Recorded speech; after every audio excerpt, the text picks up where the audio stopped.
More than 500 people are estimated to have been killed in Iran since nationwide anti-government protests broke out in September. They were sparked by the death of a young woman in the custody of the country's morality police after she was arrested for wearing her hijab incorrectly. But if the protests were to succeed and the Islamic Republic was brought to an end, one problem looms large: what or who to replace it with? Well, joining me now is Reza Pahlavi, the son of the last Shah of Iran and a central figure in opposition outside of the country. Good evening. Thank you very much for joining us this evening. And just first of all, the demonstrations have become a much broader protest against the regime. How significant is the challenge the regime is facing at the moment? Good evening, Mark, and thank you for having me on your program. As an Iranian, I'm proud to say that we are witnessing the first revolution of women in its kind, supported by the rest of the Iranian people, men, fathers, sons, in a campaign that has been dubbed as Woman, Life, Freedom. As such, I wouldn't call it a protest anymore. This is a true revolution at hand. And that clearly worries the regime. Is trying to do everything as typically totalitarian system would do in cracking down on their own citizenry, even deploying tanks and artillery to regions like Kurdistan to kill people just because they are voicing their demands for freedom, although they call death to the dictator and an end to this regime. So this is the state of affairs right now. People have nothing to lose. We have political prisoners, some of them awaiting execution only because they're asking for liberty and self-determination. And this is where the world needs to finally catch up to this reality and, parallel to whatever campaign of maximum pressure they're exerting on the regime, begin to think of how they can elevate the pressure by having maximum support as part of their strategy in helping the Iranian people get rid of this regime, which is the fundamental problem in the first place.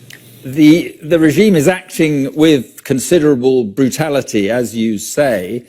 Do you think it is possible that this revolution, as you describe it, could bring an end to the current government in Tehran?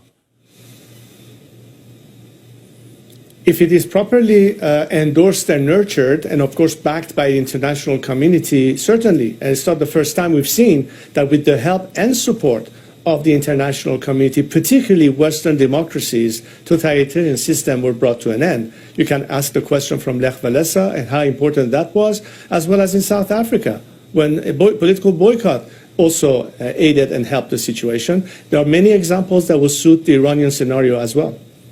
And could you play a unifying role, even a leadership role in a new Iran, a new democratic Iran, if such a new country emerged from all this?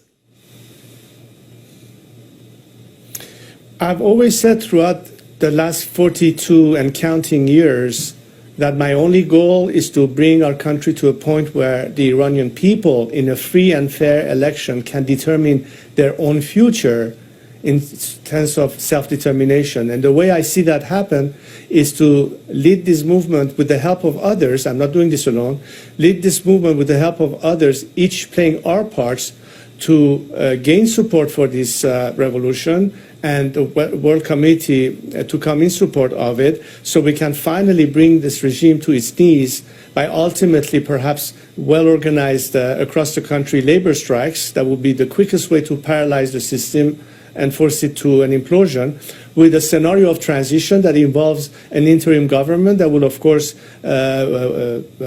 manage the country's affairs in the meantime, and the preparation of the elections of the Constituent Assembly, where all the issues, including the regime's future form, the Constitution itself, all the principles adopted in it, will be proposed to the nation for a final referendum that will determine the ultimate future of Iran and its political formation, the election of the first parliament of that new democracy, and of course, election process that will determine the formation of the first government. And would you go back to stand in those? To bring in. Sorry, forgive me. Would you go back to stand in those elections?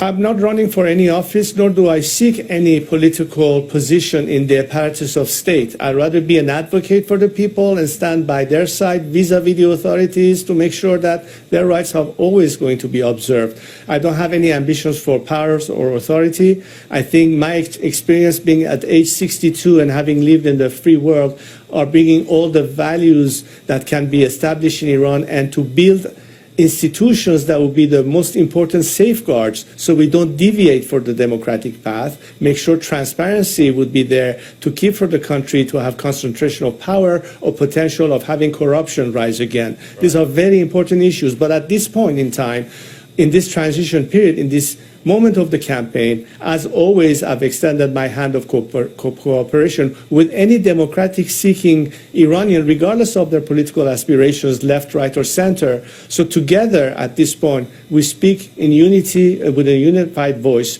right, which is the first ask and expectation of our combatants at home, whether they are political activists, prisoners, or what have you. And that's exactly what I'm doing at this time talking to you. Right. And just finally, I mean, we're getting ahead of ourselves, clearly. What more should the West be doing, in your view, to bring about change in Iran?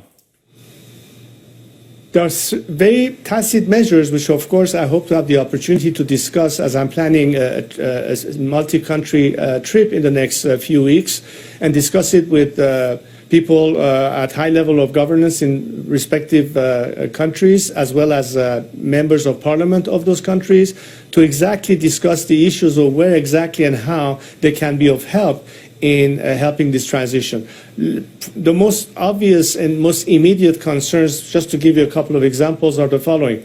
The Iranian regime is trying to create its own inner internet system to detach the people of Iran from the rest of the world, a little bit a la North Korea.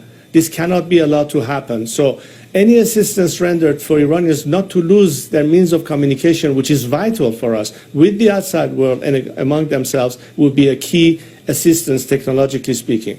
The formation of a strikes fund that I have advocated for years now, to be able to finance and be able to compensate workers that would go on strike, and as a result of losing their wages, and they have to feed their families, and they're not well off to be able to survive multi-week sustained strikes. That's another thing to be discussed. And there are many assets of this regime that are frozen, which is people's money at the end of the day, who could be repurposed to that effect. Just to give you a couple of examples, and there are many, many more that we can discuss, obviously. Okay, well, listen, we have run out of time. Reza Pahlavi, thank you very much for coming on. Very interesting. Good to talk to you.